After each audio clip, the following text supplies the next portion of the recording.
Entra, escuta, digere. Aqui na Louva a Deusa nós entramos com os pés descalços e o coração aberto. Eu sou a Sofia Menegon e juntas vamos fazer essa travessia pelo que não nos foi permitido saber. Prepare as suas asas, levante as antenas e bora alçar esse voo.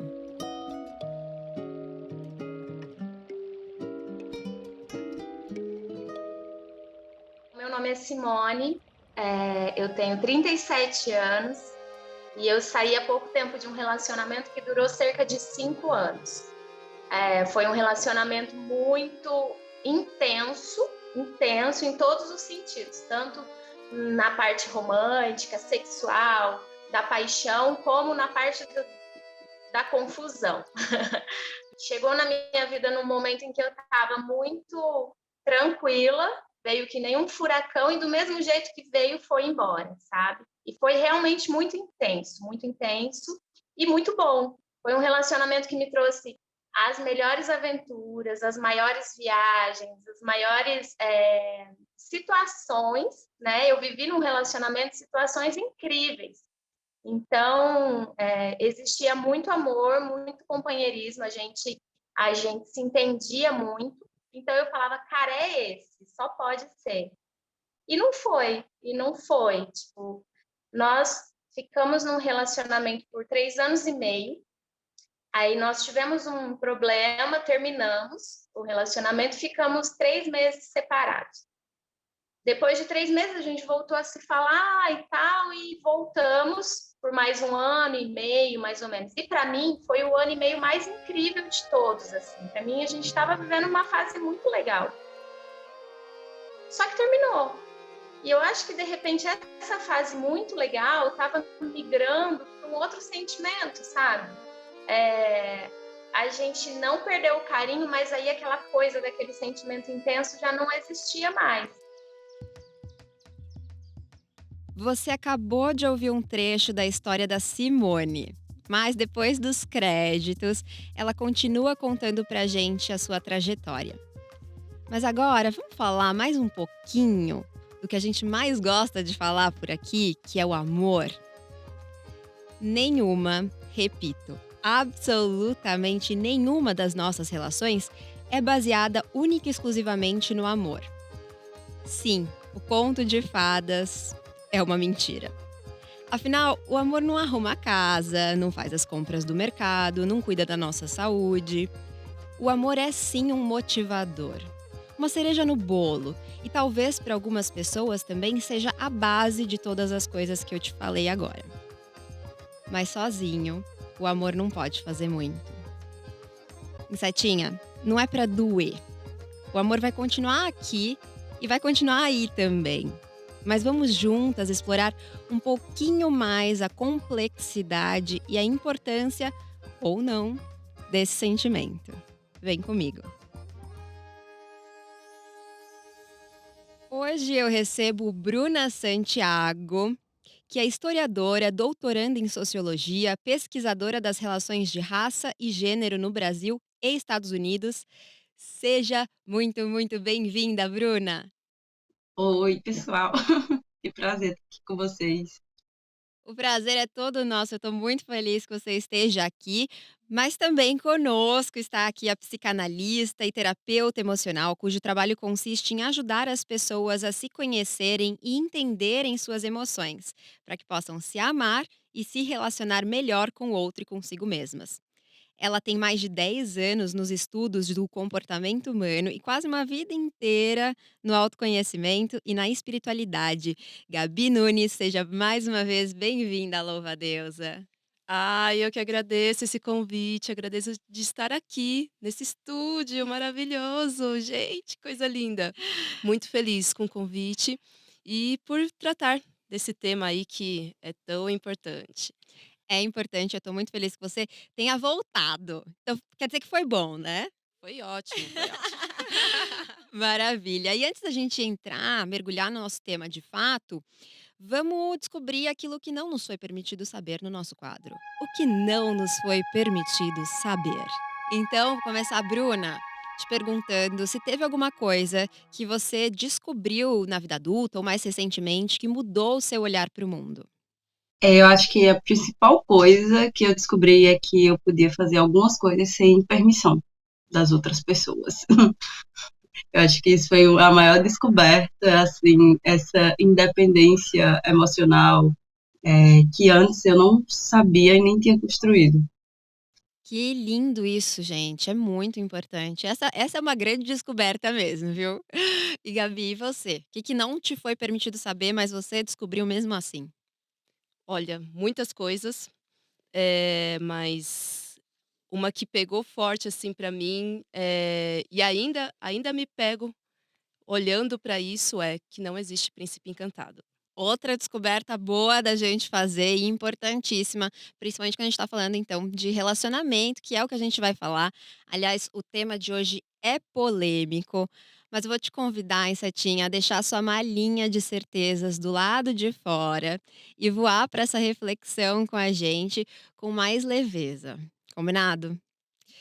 Então, primeiro de tudo, não tem como começar de outro lugar senão dessa pergunta. Então, Bruna, quero saber, a partir da sua perspectiva, da sua referência, né, com a história, a sociologia, a pesquisa de gênero e raça no Brasil e Estados Unidos, através da sua também experiência subjetiva, o que que é o amor? Eu venho muito pensando, o amor como cuidado, e aí eu me apego muito às reflexões de Bell Hooks, que ela coloca o amor no campo das ações, né? Então, assim, pensar o amor sempre foi uma dificuldade para mim, por causa de toda a negação de afeto na construção da minha infância, da minha adolescência. E chegar na fase adulta falando de amor é um processo muito delicado, porque é algo completamente desconhecido. Então, assim, não experienciar o amor é, paterno, não experienciar o amor no convívio familiar, faz com que tudo isso pareça uma coisa muito distante, né? E aí, quando eu encontrei Bell Hooks e ela colocou o amor no campo da ação, no campo do cuidado, no campo do auto-amor, e um processo também de conhecimento de si, né? De se desvincular de tudo que a gente já acreditava e procurar aquilo, né? O que eu sou a partir do que eu penso, como eu sinto. Eu acho que amor é muito um processo de descoberta, né? Se fosse sintetizar em uma palavra, seria esse processo de descobrir-se. Nossa, até fechei o olho enquanto você falava para sentir tudo que você estava dizendo e me despertou essa vontade mesmo de fechar o olho para ir para dentro, te ouvindo. Que lindo isso, né? E vou jogar essa mesma pergunta para Gabi, a partir da sua perspectiva também, a partir dos seus conhecimentos, dos seus estudos como psicanalista, psicoterapeuta, também estudiosa da neurociência, filosofia, espiritualidade e tudo mais, autoconhecimento, o que que é amor para você? Olha, amor é algo muito complexo, que a gente tem milhares de músicas, livros, poemas e tudo, e ninguém consegue explicar. Por quê? Porque o amor é um sentimento, o amor a gente sente. E cada um sente de uma forma. Cada ser humano sente o amor de uma forma. Mas, ao mesmo tempo, ele tem sim um lado racional, que é o da escolha. A gente pode escolher amar. Não que a gente consegue amar quem a gente quer ou não amar, mas essa escolha no quesito da construção. O amor, ele é uma construção e a gente eh, precisa ter paciência com ele, porque ele é muito sutil. Então, assim, o amor a gente vai construindo conforme a gente vai sentindo e conforme a gente vai escolhendo continuar tentando estar nele, manter ele. Que lindo, achei lindo também. E esse negócio, né, da construção, também é uma coisa que eu fiquei me perguntando, assim, se o amor, ele é uma construção e até queria voltar para a Bruna para saber o que que ela acha, assim, se o amor também, esse imaginário de amor que a gente tem, porque eu imagino que a forma que a gente entende o amor tem essa questão, né, muito do nosso particular, daquilo que a gente viveu, das nossas experiências, mas também tem muito do que a gente aprendeu que deveria ser o amor, e eu tô pensando numa perspectiva social e cultural, né. Então, eu queria te perguntar, Bruna, se você acha que esse imaginário sobre o amor, ele também pode ser considerado uma construção de poder. Sim, o amor ele é construção social, né? Como todas as normas que a gente vivencia, as normas como a gente se relaciona atualmente, essa ideia de amor ligada à família, a uma família monogâmica, central, com filhos, a ideia do casamento, tudo isso são normas de uma sociedade muito contemporânea. Então, assim, a gente precisou do desenvolvimento do amor ligado a uma ideia de estrutura de poder, como a família, né? Que a família é uma estrutura de poder hierárquica, que centraliza na figura masculina o objeto de desejo do ser amado, e tudo isso faz parte de um processo que está ligado à economia, à mudança econômica, por exemplo, do feudalismo para o desenvolvimento do capital. Então, o amor ele não é tão inocente se a gente for pensar a partir da perspectiva histórica, né? Há todo um sentido na forma que a gente ama, nos corpos que a gente ama e o que se entende por amor, principalmente relacionado a matrimônio, relacionado a relações heterossexuais, tudo isso está dentro de um construto social. Perfeita. Eu quero entrar mais nessa temática, mas antes de mergulhar nisso, que acho que dá pra gente destrinchar muito dessa sua fala, né, Bruna, dá pra gente ir mais a fundo e ir cavando, porque, realmente a gente não para pra pensar, porque desde que a gente nasce, a gente aprende que tem que amar e que amor é o único sentimento que é permitido. Acho que principalmente, enfim, enquanto mulheres, então a gente não pode sentir mais nada, enfim, é um sentimento que ele se torna muito, acho que mascarado, assim, a gente vai colocando várias coisas sobre ele. Eu nem sei se existe algo muito essencial no fundo sobre o amor. E aí, Gabi, aliás, a gente teve uma convidada aqui uma vez, a Amanda Palha, e ela disse uma coisa que mexeu muito comigo, eu sempre dou de exemplo, assim, que é no final, no Joga para o Universo, no nosso quadro, ela falou: "Olha, acho que ninguém conseguiu explicar o amor, porque na verdade o amor não é um sentimento". Eu acho que essa fala dela agora, linkando ao que a Bruna acabou de falar, acho que dá pra gente ir pra muitos lugares. E eu fiquei pensando aqui também, eu até escrevi no último Dia dos Namorados, na minha coluna em Cláudia, Gabi, que o amor é tipo a decoração da cesta, né, pensando na cesta que você dá de presente, sabe. Então é aquilo que dá um agrado para os olhos, que dá bossa, brilho, que quando falta, fica sem graça. Mas quando só tem isso, acaba ficando vazia a relação. Você concorda com isso? Concordo, concordo sim. O amor ele é uma parte, a gente não é feito só de uma parte, nada na nossa vida. Então, não dá para achar que dá para sustentar com amor, né. Então uma cesta bonita, mas vazia, né, de que vale? Ela precisa ter, né, outros elementos aí para que tenha a sua função, né. Apesar do amor ser muito bom, a gente precisa, sim, de outras coisas que muitas vezes são mais práticas, né, e são mais racionais, são mais, até na um pouco da fala da Bruna, dessa questão da construção social também. A gente precisa, não dá, né, para se sustentar, não dá para se alimentar só com amor, não dá para ter uma relação saudável só com amor. É preciso de outros elementos, é preciso, companheirismo, respeito, é preciso diálogo, é preciso dinheiro também, e até outras coisas, assim. Então, o amor por si só, não dá. Ele tem, até dessa fala, assim, né, dele não ser sentimento, eh, eu acho que ele é e não é sentimento. Ele tem a sua parte do sentimento, porque o amor a gente sente, a gente não consegue explicar, mas ele tem também outras partes mais, talvez mais práticas, ou que nem a Bell Hooks falou, né, de ação, né, ele Uhum. também é ação, né, o sentimento tá no tá numa coisa mais interna, mas também ele precisa estar no externo, que é a ação.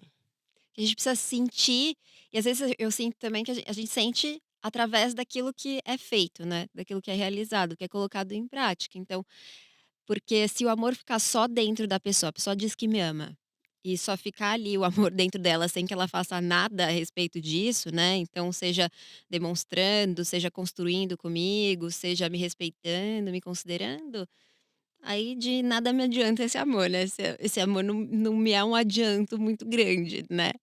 É, fica só a promessa da cestinha. É, fica só a promessa da cestinha, eu te entrega uma é exatamente essa metáfora é boa, né, Né, não é daquelas bem nem não é nem a convencidas. cesta, né, é só a É promessa, só a porque promessa. tá na fala, falar até papagaio fala. Exato. Se tem a cesta, pelo menos você pode colocar num cantinho e colocar outras coisas, né, mas se nem a cesta tem, fica complicado. Mas, Bruna, retomando um pouquinho do que você já trouxe na sua fala, a gente vive numa sociedade racista, que muitas vezes quer fazer com que as pessoas acreditem que o amor não tem cor, quando na verdade o amor foi e é negado a muitos corpos, principalmente corpos pretos. Nesse caso, para as pessoas que tiveram o amor negado, né, você já trouxe isso também na sua fala, por uma vida inteira, você acha que é justa essa discussão que a gente tá tendo aqui, né? É justo discutir que o amor não seja tudo? Tem uma coisa que eu acho que era legal a gente falar, é que a gente tá pensando numa ideia também de amor romântico, né? É um amor que foi ensinado a gente a partir de uma lógica romântica da sociedade, no sentido que aquele amor acaba se tornando o centro de tudo e é uma relação entre casal. Então, o amor ele vai ser individualizado a duas pessoas e esse amor ele vai ser pensado a partir de filmes, a partir de novelas, a partir de romances, que vai trazer o que é o sentido de amar. Então, essa ideia de amor romântico tem também o amor enquanto uma mercadoria, o amor enquanto um poder, o amor enquanto propriedade privada, né?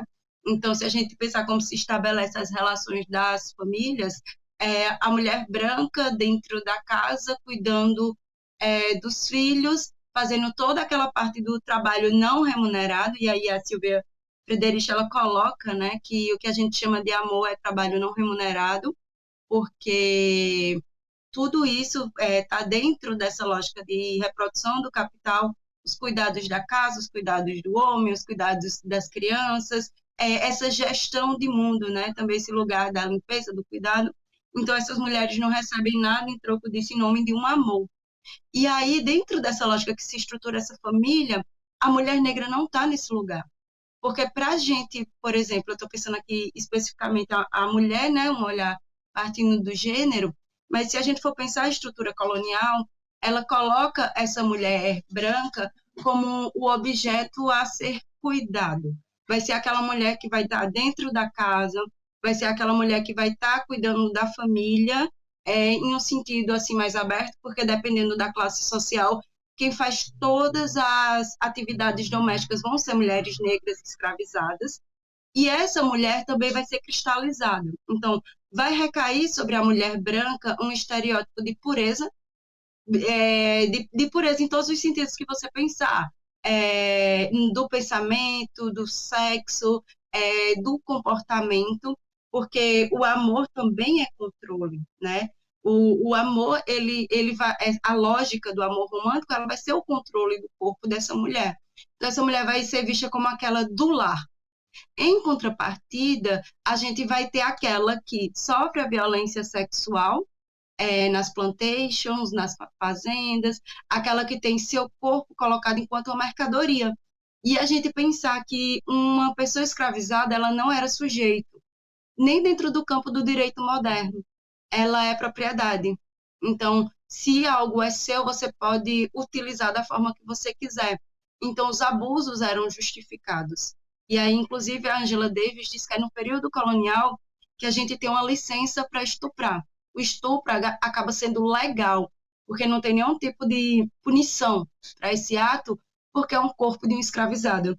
E aí a gente pensando essa lógica da permissão de exploração de determinados corpos, a gente cria uma cultura do que é que precisa ser protegido do que é que precisa ser cuidado, daquilo que vai ser objeto de desejo e o que vai ser objeto de amor. Então, no Brasil, a gente tem um dito popular muito conhecido que era a branca para casar, a mulata para fuder e a preta para trabalhar. Então, a gente tem que pensar que as relações, como a gente percebe o outro, elas são moldadas a partir de estereótipos raciais. Então, quando eu falei no comecinho que o amor ele não é tão inocente, é porque muitas vezes a gente acredita que o amor é só uma questão subjetiva e dizer assim, não, mas eu amo uma pessoa não é pela cor dela, mas a forma como a gente se aproxima, confia, se relaciona, mantém em nosso ciclo de amizade, os lugares que a gente frequenta, tudo isso vai estar determinado pela raça. Então, assim, tem inúmeras pessoas que não têm uma pessoa negra de confiança. Tem pessoas que nunca se relacionou afetivamente com pessoas negras, só sexualmente, só dentro de um âmbito privado. Então, tudo isso está regido pela lógica racial. Então, é até fantasioso a gente achar que o amor não tem cor, e a gente tem estudos de 2011 que mostram que a maioria dos casamentos no Brasil são endogâmicos, de pessoas da mesma raça, mas pessoas brancas com pessoas brancas. Então, o casamento legal, ele é feito majoritariamente, e as pessoas brancas já amam o branco, né? Uma relação muito narcísica entre si, e tem estados do Brasil que a gente chega a uma média de 80% de relações endogâmicas. Então, oficialmente, pessoas brancas casam entre si. E isso não está numa lógica apenas do subjetivo, do querer, mas também como a gente olha quem pode receber essa atenção, esse amor, esse cuidado, e é esse título do amor romântico, né, de esposa, de esposo. Nossa, muito importante essa sua fala. Eu imagino que, Gabi, você também deva notar, né, essas questões na clínica, enfim, ou você tem conversa com muitas mulheres, né, também através das redes sociais, mesmo que você não as atenda, né? Então, você percebe essas relações se dando na prática ali, nessa conversa sobre as relações? Eu percebo muita coisa, tem muita questão, assim, a maioria das pessoas que eu atendo que tem um relacionamento saudável, são pessoas brancas com pessoas brancas, sim. Eh, mas tem muito, assim, da questão das pessoas estarem, em dor também. Então, assim, muitos desses exemplos, é uma questão, assim, que já se tornou cultural, né, já está enraizado, toda essa forma de ver mesmo e de talvez não validar a mulher preta como tudo isso. Os exemplos que a Bruna deu aqui da história e tudo mais, assim, né, do da história do negro, escravidão, estupro e tudo mais, assim, a gente vai trazendo na temática do amor, mas se for ver, nada disso é amor. E a gente aqui também, a gente, por mais que tenha, vai, um casamento saudável e tudo, mas às vezes não, nem isso tá intrínseco ao amor em si.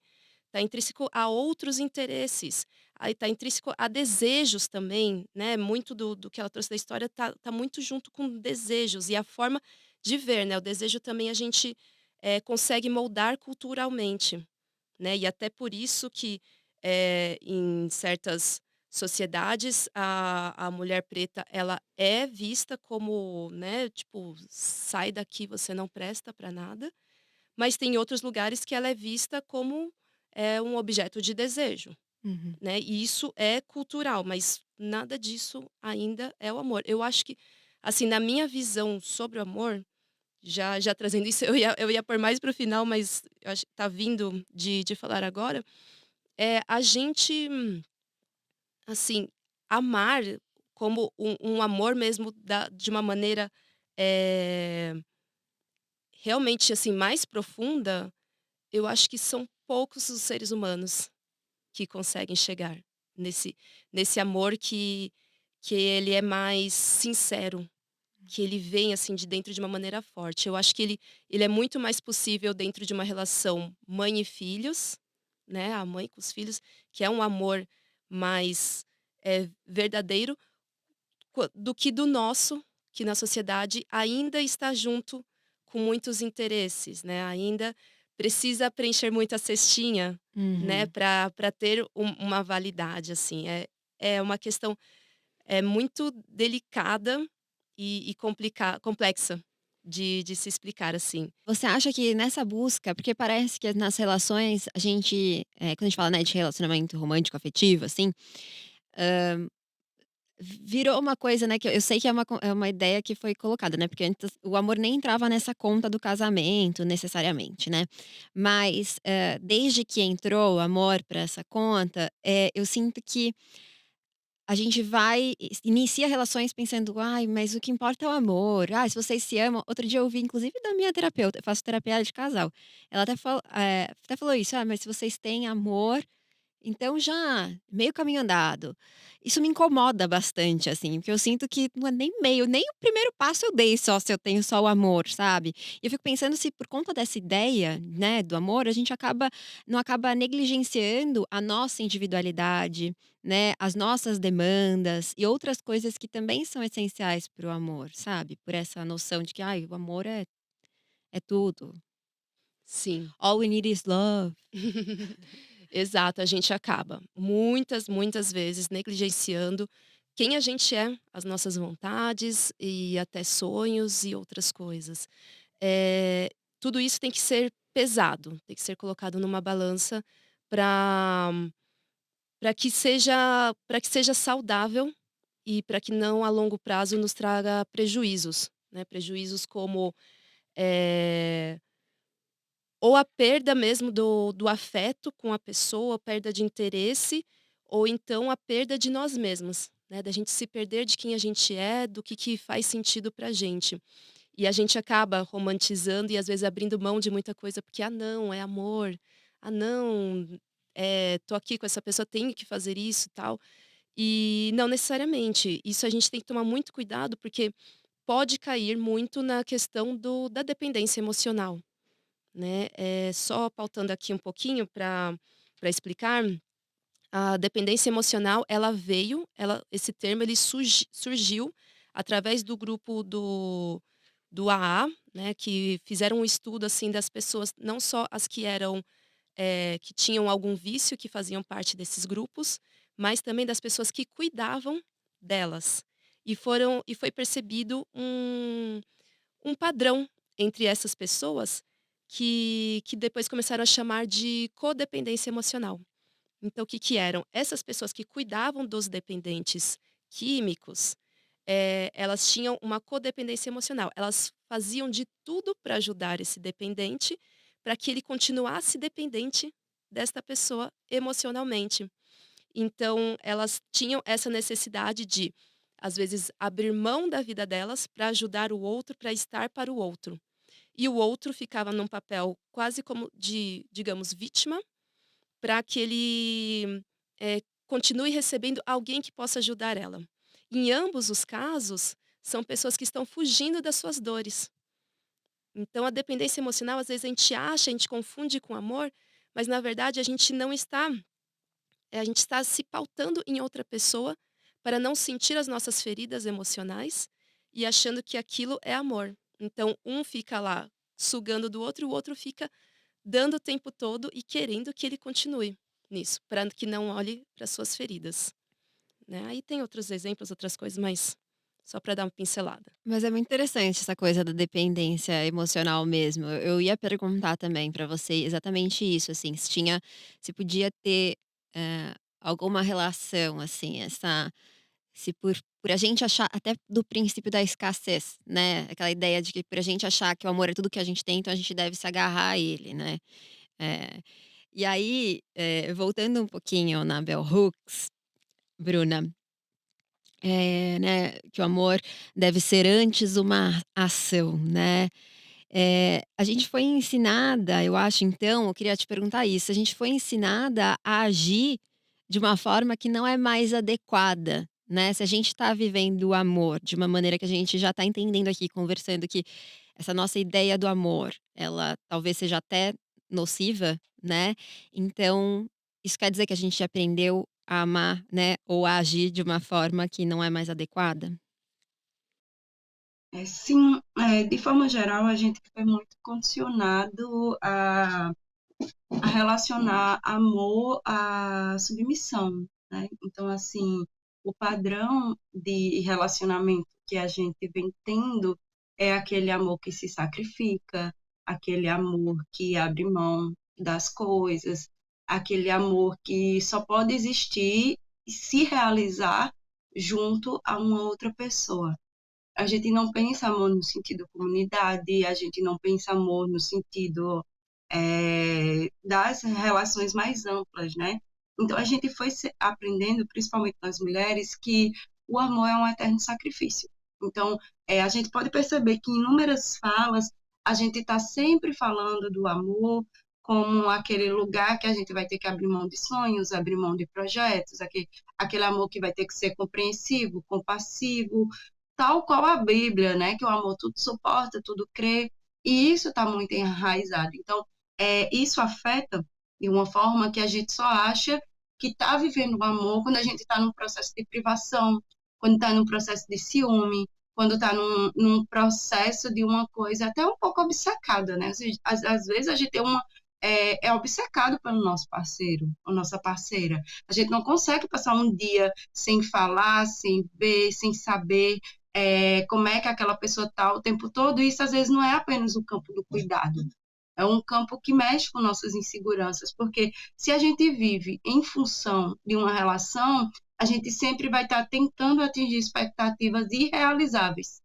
Então, a forma como a gente foi ensinada a ser mulher e, consequentemente, merecedora de amor, faz com que a gente confunda muitas coisas, né? O campo do afeto com o campo da submissão. Então, eu só vou ser amada se eu agir de uma determinada forma. Eu só vou ser amada se eu realizar todas as expectativas do outro. Expectativa sexual, expectativa afetiva, sendo que muitas vezes a outra pessoa precisa de uma terapia.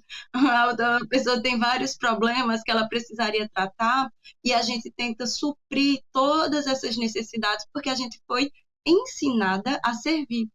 E a gente pode pensar, não, mas eu sou uma mulher empoderada, isso não me toca, eu faço porque eu quero, é diferente, eu tenho que me dedicar à minha relação, mas é justamente essa ideia de dedicação exclusiva à relação. E eu vivo uma situação muito engraçada, porque eu tenho uma relação e eu fui fazer meu mestrado em um estado, estava fazendo um doutorado aqui próximo do meu companheiro, não gostei do programa, e agora eu estou indo para o Rio Grande do Sul. E a maioria das questões mas seu companheiro vai aceitar isso?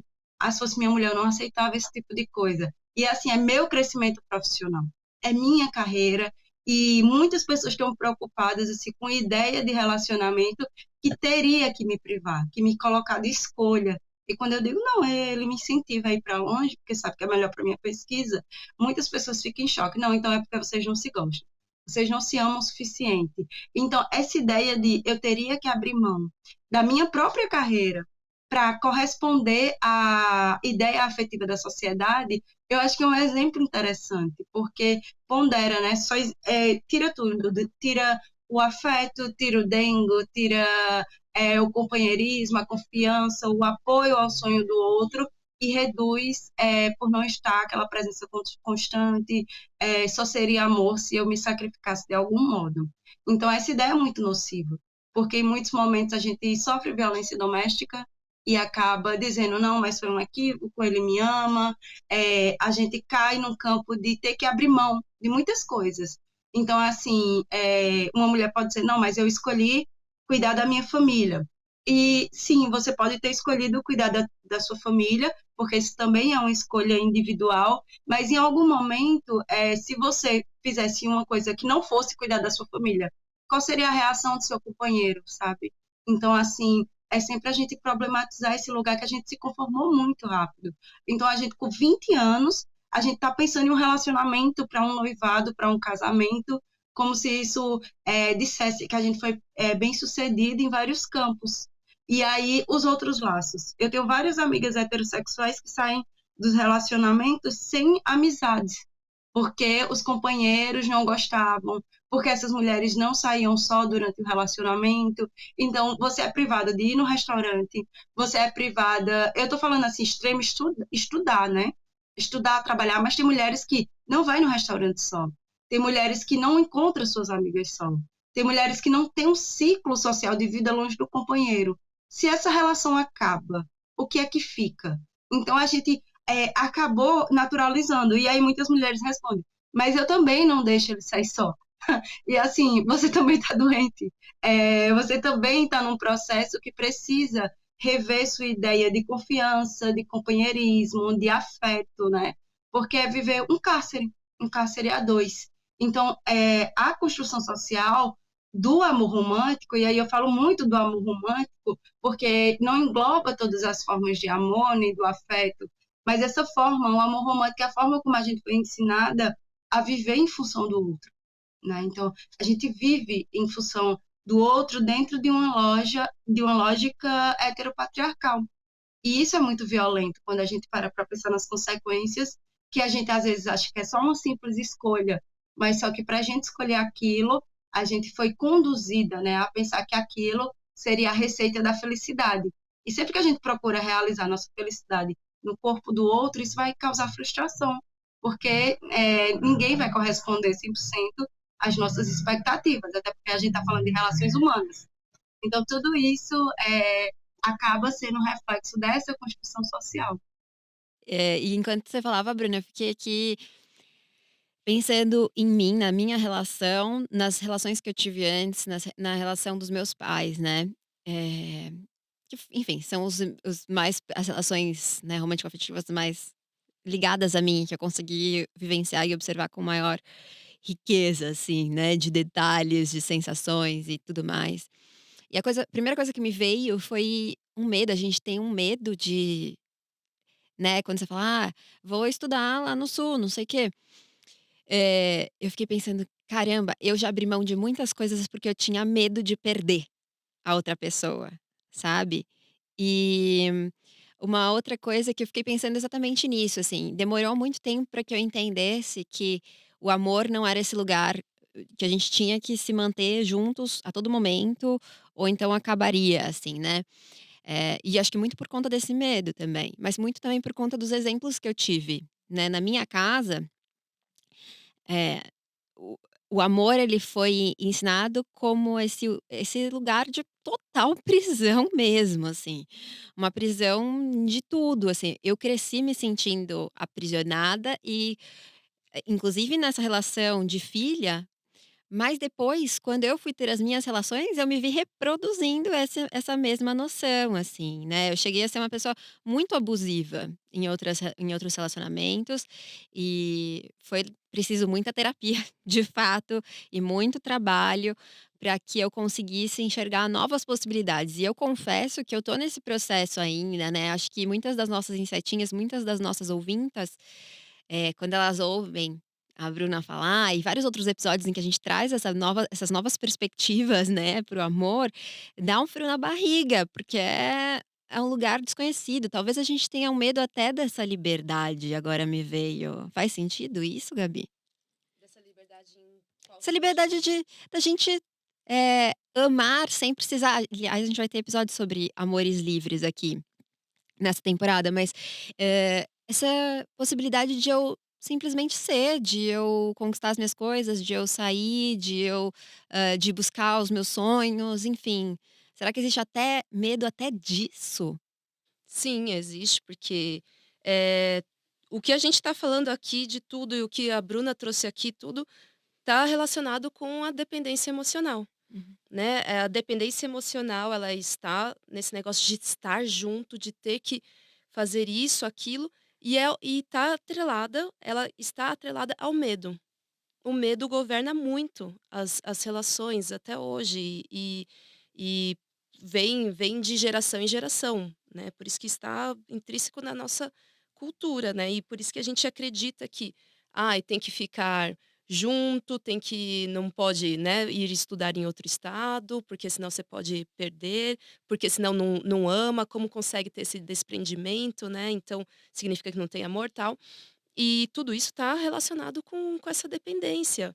E a dependência emocional é o quê?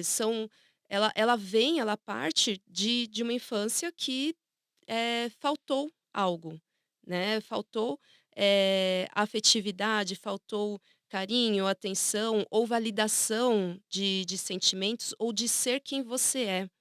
né? E essa liberdade sua, acho que tá muito, o que você falou tá muito ligado ao ser quem você é, né? E se respeitar. A Bruna aí, ó, querendo estudar lá no sul, porque para ela faz sentido, ela está sendo ela. Ela está, né, seguindo o que faz sentido para ela.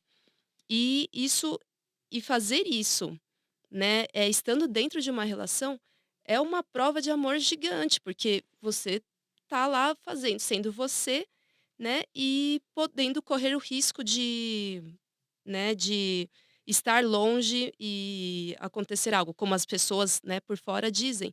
Mas isso é confiar que, tipo: "Ó, minha relação é isso".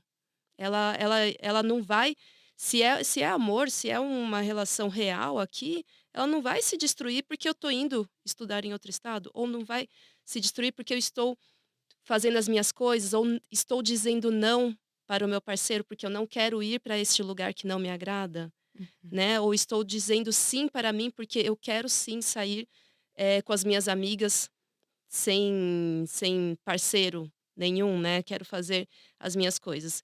Eh esse é o ideal, esse é o saudável, porque a gente ficar no servir, no se sacrificar o tempo todo, claro que algumas coisas a gente faz, né, pelo outro. É, tem concessões, né, mas elas não podem ser concessões, eu acho que de coisas que são muito importantes pra gente, né, concessão do tipo: "Ah, hoje vamos pedir comida? Então eu quero pizza, você quer lanche, tá, hoje tudo bem, eu peço lanche, na próxima a gente pede", acho que pode ser, acho que é meio por aí, né. Acho que outras coisas fica mais complicado, né, são coisas que são importantes pra gente, né. Exato, exato. É a gente saber o que que é importante, o que que, realmente faz diferença pra gente, até porque senão a gente vai se desprendendo da gente e se desprendendo também, assim, do sentimento. Eu já tive um relacionamento que ele foi deteriorando, porque eu não comunicava o que eu queria, eu não comunicava o que não me agradava, eu estava sempre para ele, né, e fazendo o que agradava a ele e com medo, né, com medo de falar algo e desagradar e tudo mais. Eu tive questões também com a dependência emocional de desse medo de perder, desse medo de ser julgada, desse medo de não ser amada. A gente tem muito medo de não ser amado. E aí o que aconteceu no meu caso é que eu fui me desprendendo tanto que eu perdi, esse elo com ele e comigo mesma também, né. E a gente continua amigo, a gente conversa até hoje, mas eu fiquei por muitos anos, mesmo depois da relação terminar, eu falava pra ele, eu via, assim, como se eu tivesse vários véus na minha frente, várias camadas, que não me deixava ver a verdade. Eu não conseguia nem saber qual que era meu sentimento por ele mais, de tanto que eu fui colocando o meu sentir para debaixo da terra, né. Então, é muito importante que a gente consiga identificar as nossas atitudes, eh, no relacionamento, se elas estão de acordo com quem a gente é, ou se elas estão de acordo com os nossos medos, né, o medo de perder, de não ser amada, de não ser aceita, e colocar clareza, né, no que a gente quer, no que faz sentido pra gente, e comunicar isso para o outro também. É essencial, assim, para que o amor, continue aí também na forma prática também, na forma racional, né, porque não adianta ficar contando só com o sentir, né, Uhum. tem que ter o restante aí no relacionamento e é preciso se posicionar no que faz sentido para você. E eu fiquei pensando também, né, você falou: "Ah, porque se o seu relacionamento ele for, sólido bastante, né, se o amor for sólido, não vai destruir", mas também eu fico pensando que a gente, acho que faz parte também dessa construção, né, nossa, desse nosso entendimento sobre amor, sobre relacionamentos, esse medo de que ela se dilua, se desfaça, de que a gente se apaixone por outras pessoas e de que, enfim, essa relação se transforme, né. Às vezes também, eh, é isso, tá tudo bem se você for e se acontecerem coisas, e se de repente vocês se apaixonarem por outras pessoas, e se de repente aquela relação já não fizer mais sentido e, enfim, lógico que com tudo que cabe nesse tudo bem, né, esse tudo bem é muito superficial, né, mas tô dizendo, pode ser que doa, pode ser que seja difícil, pode ser que seja um desafio, pode ser que seja uma frustração, vai vir o luto ou outras coisas, enfim, que estejam relacionadas a você e a sua seu entendimento, a sua percepção sobre esse momento, mas é uma possibilidade, né, a gente também eu fico com medo, ó, esse medo tá presente aqui. Com medo da gente ficar com medo de até disso, sabe, assim. Então acho que eu tô me demonstrando uma pessoa muito medrosa aqui, mas é isso, assim, sabe, porque as relações elas precisam ter espaço pra irem para os caminhos que elas tiverem que ir, não sei, o que que vocês acham? Esse medo vai sempre existir, né, se a gente gosta de alguém, se a gente ama alguém, a gente não quer perder, então dá um medo de perder tudo isso de bom que a gente tem dentro, né, de uma relação com alguém que a gente ama. Eh, mas entender que existe sim, né, as reviravoltas na vida, que pode sim acontecer outras coisas, e e que faz parte, né. Mas é assim, é a gente pegar e não transformar isso em algo que vai nos manipular, né, transformar a nossa forma de agir, a nossa forma de ser, né, deixar que o medo tome conta de quem a gente é. O medo ele vai existir, faz parte, e ele tem o seu lado bom, todos os sentimentos eles têm o seu lado bom. E o do medo é de você tomar certos cuidados, de você cuidar mais da sua relação, de você alimentar a sua relação.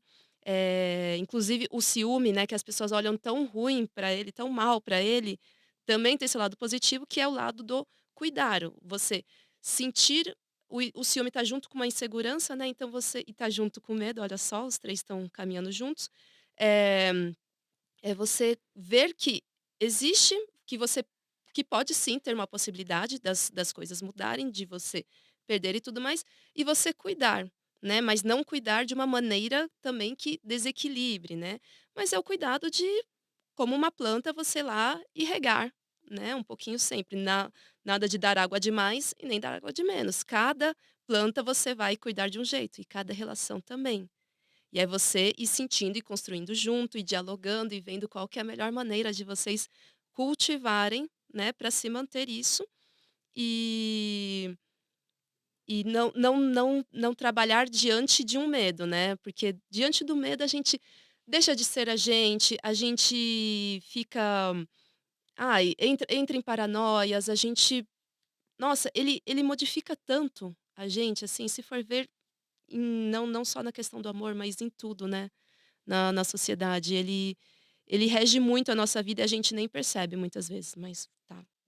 É isso. Não, mas é. E aí você falou de ciúmes, a gente tem até um episódio aqui sobre ciúme patológico, em que a gente traz essa perspectiva, né. Eu acho que o ciúme patológico, ele é um sintoma, da forma que a gente entende os relacionamentos e o amor, né, na nossa sociedade. Acho que se a gente entendesse de uma outra maneira, ele nem existiria. Só existiria esse lugar talvez do zelo, né, que a nossa convidada trouxe pra gente, né, do celoso, que é o ciúmes, né, em espanhol, enfim. E aí, até pegando gancho nisso, Bruna, eu quero saber se você vislumbra no horizonte novos entendimentos sobre o amor, pensando numa perspectiva, né, mais ampla, assim.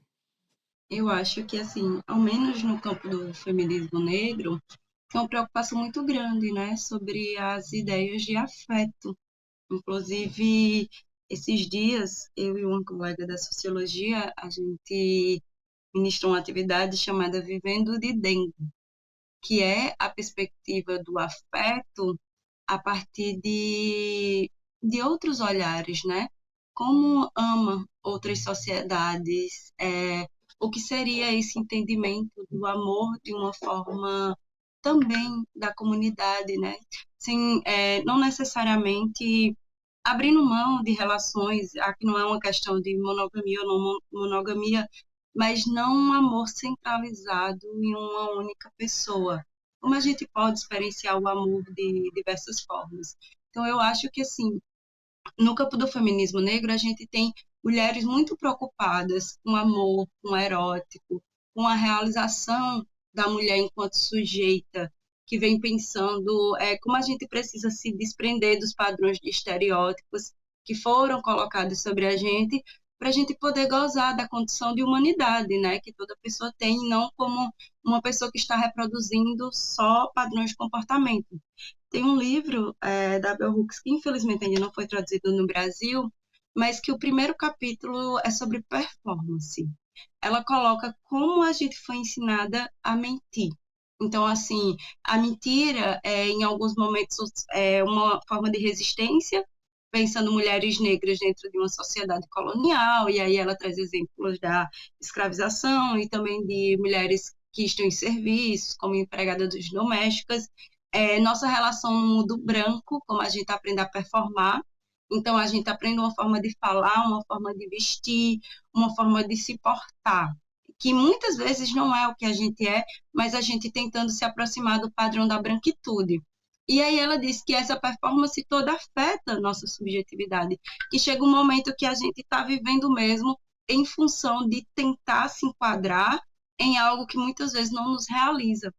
Então, ela traz assim: nós mentimos, nós somos mentirosas enquanto mulheres, porque a gente está o tempo todo seguindo um padrão de comportamento. E a gente precisa parar um momento e perceber o que é mentira em tudo isso que eu estou vivendo. Qual gozo foi mentira, qual sexo foi ruim e eu menti, eu performei, que relação me faz mal, mas eu performo que aquilo ali é bom para eu me manter nessa relação. A gente aprende a mentir tanto que a gente acaba sendo condicionada em relações mentirosas para manter certas formalidades sociais. E eu acho que foi uma das leituras que mais me pegou, porque nesse livro ela vai falar sobre outras questões, sobre amor, sobre o erótico, né? Porque é outro tema super complexo para mulheres negras, a gente pensar o erotismo em uma sociedade hipersexualizada. E eu cheguei nesse livro por esse tema do erotismo, mas o primeiro capítulo assim me tomou, porque você se olhar e se pensar enquanto uma mentirosa, uma palavra que é tão depreciada dentro da sociedade, e você pensa assim: mas quantas vezes eu menti? Quantas vezes eu silenciei diante de um professor homem, porque eu sabia que se eu falasse aquilo ia causar um mal-estar? Quantas vezes eu menti para o meu companheiro que estava com satisfação sexual, com satisfação afetiva, porque aquilo, se eu dissesse a realidade, podia mexer no ego dele, né? Então, assim, quantas coisas a gente mente no nosso cotidiano? A forma como a gente está vestida, para entrar numa sala que não é uma forma que a gente gosta normalmente. Então, assim, a gente acaba sendo performance. E Bell Hooks diz: há um limite para performance, porque tudo isso vai levar você a um lugar muito esvaziado, né? Você está correspondendo a algumas expectativas, mas e as suas?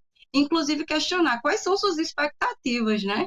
Em relação ao amor, ao afeto, ao carinho, o que é também que eu tenho um interesse e não só estou tentando suprir as necessidades do outro. Então, eu acho que há uma preocupação desse amor, desse sentimento, enquanto esse autoconhecimento, né? Da gente entender aquilo que nos faz sentir prazer, aquilo que nos faz ter sentido para estar em relações e não continuar em relações sem sentidos em todos os aspectos, porque aquilo se convencionou, a gente entendeu que aquilo era melhor. Então, eu acho que, assim, essas feministas negras, a Bell Hooks, a Audre Lorde, elas vêm com essa potência de questionar, assim, mas o que sou eu aqui e o que é a performance, o que é uma ideia que eu quero trazer, não eu realmente. Então, eu acho que há, sim, uma possibilidade de a gente ver o amor, nossos afetos, sem reprodução de uma lógica heteropatriarcal. Porque a gente sabe também que, enquanto mulheres LGBTs, a gente acaba reproduzindo essa mesma lógica dentro das nossas relações. Então, tudo isso é algo para a gente refletir. E, obviamente, são reflexões incômodas, porque você está lendo um livro assim que coloca você é uma mentirosa, você está performando, essas coisas acabam mexendo com a gente e a gente se perceber nesse lugar de performance, de entender, nossa, eu não gosto disso no sexo, mas fiz isso até hoje porque meu companheiro ou minha companheira gostava. Ah, eu não gosto de determinadas coisas. A gente sabe que relação é troca, é aprendizado, é também a gente cede, porque não tem como a gente viver em uma humanidade sem ceder uma coisa ou outra, mas há um limite, né? Aí chega um momento que a gente se descaracteriza. Então, eu acho que há essa preocupação, há possibilidades da nossa forma de encarar os sentimentos, né? E eu acredito que o feminismo negro contribui para a gente pensar isso. Perfeita. E eu acho que esse incômodo eu sempre falo isso, né, que eu acho que o incômodo é essa faísca que acende o fogaréu da revolução, né. A gente precisa se incomodar, em primeiro lugar, né, com as coisas como elas estão, para que a gente possa se movimentar. E aí, Gabi, eu queria te fazer uma pergunta que talvez para algumas pessoas seja incômoda, não sei. Mas na falta do amor numa relação, também é possível seguir? Possível é. A gente vê muitas vezes, a gente tem até exemplos dos nossos pais e avós, que muitas vezes eles não a gente sabe, né, que não se amam mais, mas continuam seguindo a relação. Mas, óbvio, não é uma relação de amor, às vezes é uma relação mais de companheirismo, uma relação de interesses mútuos, relação de ajuda, relação de conforto também, então pode sim. Cabe a nós mesmo escolhermos se a gente quer continuar ou não. Cabe nós a termos, também talvez, coragem de seguir o que faz sentido pra gente. Porque, estar na zona de conforto é confortável, por isso tem este nome, e é mais fácil seguir nela. Mas também tem os seus prejuízos aí que são emocionais, mentais, é uma questão complicada, mas que muita e muita gente se mantém nessas. E a questão de procurar, né, viver com o amor, se você percebe que o seu relacionamento não tem mais, e talvez sair de um relacionamento que está confortável, que está ok, né, é um ato de coragem, né, e de novo a gente está indo lá para a questão do medo. E a gente vai ter sempre essa questão do medo, porque somos seres relacionais, precisa a gente tem essa necessidade, faz parte até do nosso cérebro mamífero, tal, que foi construído, eh, depois mais próximo antes dos seres humanos, mas um pouco mais próximo, ele é um pouco mais recente. Mas é essa necessidade de se relacionar, porque é uma questão de antigamente de sobrevivência e a gente continua trazendo isso. É por isso que a gente tem tanto medo de não ser amado, de ser rejeitado, de ficar sozinho e tudo mais, porque lá no fundo o nosso cérebro está falando: "Se você ficar assim, você não vai sobreviver", Uhum. né. Então é isso, mas eu achei interessante que você trouxe, eu achei muito interessante a fala da Bruna aí do mentir, dessa farsa que a gente faz e tudo, que está relacionado com, esse medo de, né, de não ser amado e tal, então a gente faz, performa, mente, né, não assume certas coisas, faz pelo outro, não querendo, né, desagradar o outro, e você trouxe aqui, né, que a gente precisa se incomodar para mudar. Muitas vezes sim, porque é a forma da gente conseguir mudar. Mas se a gente trabalha o autoconhecimento, se a gente se olha, se a gente já começa a dar mais atenção para essas dores, assim, a gente não precisa de algo tão grande para que Uhum. a gente faça uma mudança, né. Mas é muito difícil dentro de um relacionamento. É muito difícil, porque a gente quer se relacionar, a gente quer que dê certo, é aquela coisa quase, né, é a fórmula do sucesso, né, se eu tenho um relacionamento, eu tô, né, com a vida que ganha, tá garantido, eu tive sucesso, né. E aí é muito difícil quando a gente percebe que: "Opa, né, tem algo errado, não tá tão certo, talvez não sei se eu amo, né, como que tá isso, e como que o que que eu faço?". E aí, às vezes, a pessoa precisa e tem muitos casos aqui, vou até trazer, que acontece na maioria das vezes, com os homens héteros, que às vezes eles querem terminar a relação, mas não têm coragem, e causam situações para que tenha uma briga e tem um rompimento, Uhum. né? Porque é a falta de coragem de pegar e terminar, porque às vezes a gente precisa, né, desse incômodo, precisa de algo para terminar uma relação que já está, né, definhada, que já não serve, não existe mais, Uhum. né? Então é preciso um ato de coragem de, por exemplo, você terminar uma relação, mesmo que está boa, mas que não faz mais sentido para você, Uhum. né? Mas isso exige muito um trabalho de olhar para si, né? E ver o que faz sentido para você e abrir mão em prol de algo que talvez venha a acontecer e que faça mais sentido. Muito bom. Agora vamos ver estudar aqui os sentidos do universo no Joga para o Universo. Quero convidar vocês então a falar uma verdade, mandar a braba. Eu não posso questionar. Vocês não precisam nem dar explicação. É só falar e sair correndo. Gabi, o que você joga para o universo?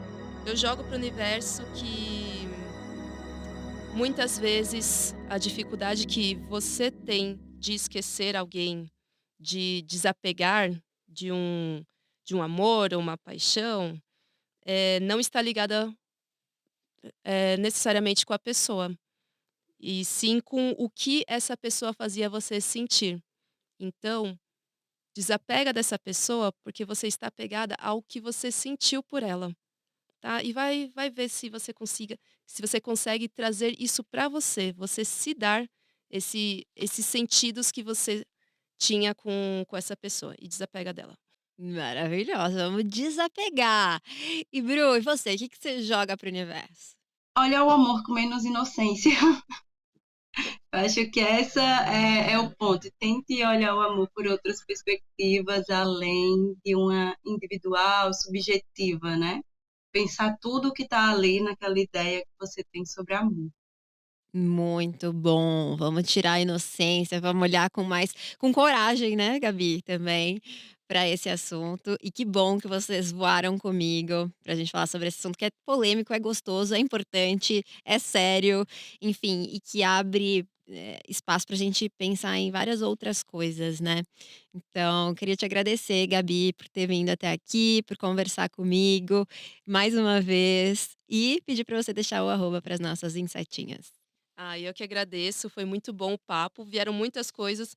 Eu estava com um bloquinho de notas e eu fui anotando coisas para trazer aqui para o assunto, e acabei anotando 4 linhas, porque eu falei: "Gente, não tem como ficar escrevendo, anotando algo, vai ser muito do que vai surgindo no papo", porque o amor também é muito do fluir, sentir.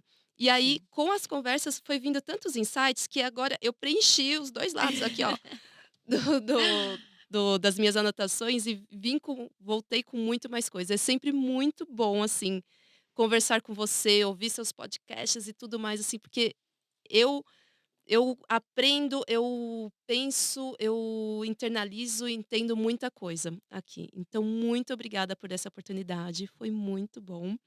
E o meu arroba no Instagram, gente, lá eu coloco conteúdo sobre, amor próprio, autoconhecimento, sentir e tudo que vem aí das questões de relacionamento, principalmente conosco, que esse é o principal relacionamento que a gente tem que trabalhar. O resto vai se construindo conforme a gente trabalha internamente. Mas o meu arroba é Gabi Nunes, underline psicanalista.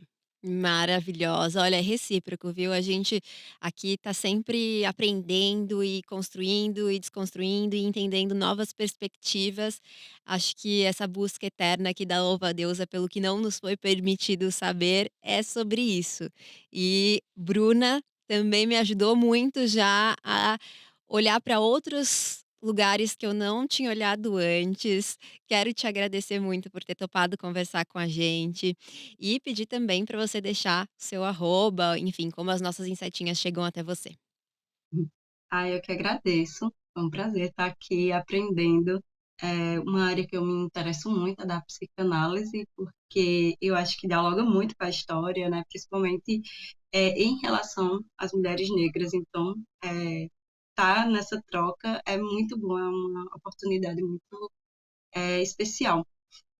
agradecer esse convite, e meu Instagram ele é Leituras Pretas. Lá eu faço mais indicações de livros, materiais sobre questão racial, trago algumas resenhas e também oriento alguns alunos que estão estudando questão racial. É um espacinho assim de estudo, mas também é meu perfil pessoal, então tem muita coisa misturada. Não é um perfil profissional, mas que aí eu uso para estar dando essas dicas sobre estudos, leituras, e tem muito tema ali misturado. Maravilhosa, porque é sobre isso, né, a gente é inteira, a gente é todos os aspectos da nossa vida. E vou avisar as nossas insetinhas, nossas louvadeusas, que vou deixar os 2 arrobas também lá no @podcast louvadeusa, vai ter vídeo delas, vou marcá-las para vocês encontrarem com facilidade os perfis. Mas ó, antes de você voar daqui, avalie a gente nessa plataforma que você tá ouvindo, coloca as estrelinhas, comenta e tal, isso ajuda bastante no nosso trabalho. E lembrando que depois dos créditos tem mais do depoimento da Simone. E por aqui eu te desejo amor, mas todas as outras coisas que são importantes para uma relação sustentável também. Fique agora com mais um trechinho do depoimento da Simone e até o próximo episódio. Essa podcast é uma produção Louva a Deusa. Convidadas: Bruna Santiago e Gabi Nunes. Depoimento: Simone Geroto. Criação, apresentação e produção: Sofia Menegon. Roteiro: Letícia Silva. Edição: Thaís Ramos. Trilha sonora: Fran Ferreira. Social media: Fernanda Romil. Designer de redes sociais: Jéssica Lima. Gravação: Estúdio Banca Podcast. Técnico de som: J. Benê. Imagem: Jéssica Sacol.